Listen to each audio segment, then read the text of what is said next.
मंगल दोष, दो शब्द जो सुनकर रिश्ते टूट जाते हैं, माँ बाप की नींद उड़ जाती है। लेकिन क्या आप जानते हैं इस दोष की असली कहानी? आज पार्ट 1 में समझते हैं। मंगल दोष है क्या और यह इन्हीं 6 भावों से क्यों देखा जाता है। जब किसी की कुंडली में मंगल पहले, दूसरे, चौथे, 7वें, 8वें या 12वें भाव में होता है तो उसे मांगलिक कहते हैं। लेकिन सवाल यह है, यही 6 भाव क्यों, बाकी 6 भाव क्यों नहीं?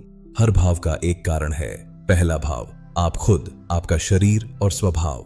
दूसरा भाव परिवार और वाणी। चौथा भाव घर, सुख और माता। 7वां भाव जीवन साथी और विवाह, सबसे महत्वपूर्ण। 8वां भाव आयु और वैवाहिक जीवन की गहराई। 12वां भाव दाम्पत्य सुख और शयन सुख।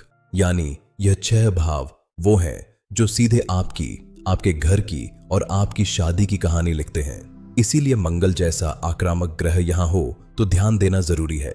अगर 12 भावों में से सिर्फ 6 भावों में मंगल होने से ही कोई मांगलिक बन जाता है तो भारत की आधी आबादी मांगलिक होनी चाहिए।